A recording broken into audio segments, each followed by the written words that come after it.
नमस्कार दोस्तों, स्वागत है आपका एक और नई गाइडेंस बाय केशव की एक और नई मोटिवेशनल वीडियो में। आज हम इस वीडियो में बात करने वाले हैं जो हम चिंताएं करते हैं वो कैसे दूर हों और हमें ऐसा क्या कर्म करना चाहिए जिससे हमें चिंताएं ना हों और सिर्फ हमें कर्म ही करते रहना चाहिए। तो आज इस छोटी सी कहानी के माध्यम से मैं आपको ये बताने वाला हूँ। तो चलिए, अगर जो आप इस वीडियो को पूरा नहीं देख सकते तो इस वीडियो को अभी बंद कर दीजिए, वरना इस वीडियो को पूरा देखिए क्योंकि ये आपके जीवन में बहुत नई चीज़ें ऐड कर जाएगी। एक बारी की बात है, एक शहर में एक बहुत बड़ा व्यापारी रहता था। उसका व्यापार चारों जगह फैला हुआ था। उसका एक पुत्र था। वो अपने पुत्र पर अच्छी तरह से भरोसा नहीं करता था। उन्हें भरोसा नहीं था कि उनका बेटा उनका बिजनेस संभाल पाएगा। तभी जब वो दुकान पर आता तो उनके पिता उसके साथ हमेशा बैठे रहते क्योंकि उन्हें उस पर यकीन नहीं था।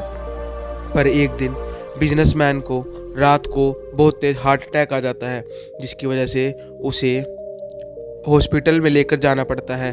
जिसकी वजह से उसका बेटा है जो अब उसे ही दुकान संभालनी होगी, तो उसका बेटा बहुत अच्छी तरीके से दुकान संभालना शुरू कर देता है। तो एक दिन जब उसका बेटा हॉस्पिटल में अपने दोस्त के साथ अपने पिता को देखने आया, तो जब दोनों दोस्त और उनका बेटा बाहर जाकर कहने लगे, उसका बेटा पूछता कि क्या तुम अब आइसक्रीम खाना चाहोगे अपने दोस्त से। तब वो दोस्त कहता, तुम आइसक्रीम खाने की बात कर रहे हो, वहाँ तुम्हारे पिता हॉस्पिटल में जीवन और मौत से टकरा रहे हैं, पर तुम्हें यहाँ आइसक्रीम खानी है।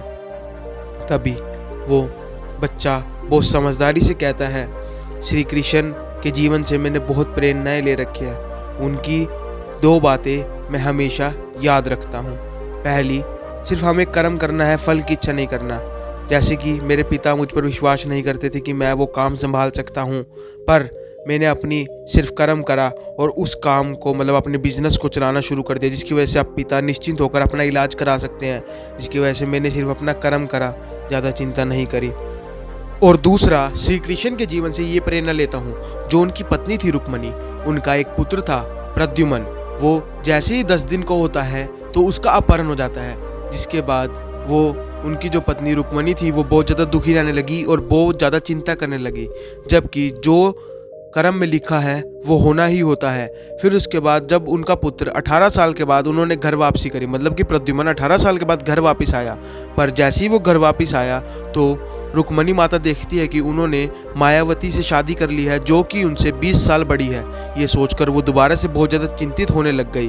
जिसके बाद वो अपना जीवन का अमूल्य समय, मतलब कि 18 साल पहले, और जो मायावती को अपनाने में उन्हें पूरे 8 साल लग गए और ये बात उन्होंने मान ली। जिसकी वजह से उनके जीवन के 26 साल उदासी में कट गए।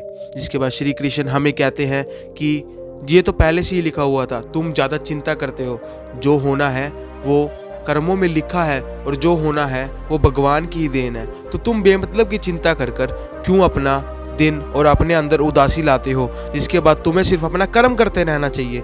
भगवान जो तुम्हें देगा वो भगवान अच्छे के लिए ही करता है। जिसके बाद उन्हें चिंता होनी कम हो गई। तो हमें भी जीवन में ऐसी ही चिंताएं कम लेनी चाहिए, क्योंकि भगवान ने जो हमारे लिए सोच रखा है वो हमारे लिए अच्छा ही होगा। जिसके बाद उसके दोस्त को ये बात समझ आ जाती है कि अब हमें चिंता नहीं करती रहनी चाहिए। जो भगवान करता है अच्छे के लिए करता है और इनके पिताजी भी जल्दी ठीक होंगे। तो गाइस, कैसी लगी आपको ये वीडियो? अगर जो आपको इस वीडियो से कुछ नया जानने को मिला तो हमारे चैनल को सब्सक्राइब और पेज को फॉलो जरूर कीजिए, क्योंकि हम आपके लिए डेली ऐसे एक इंटरेस्टिंग वीडियो लाते रहते हैं। धन्यवाद।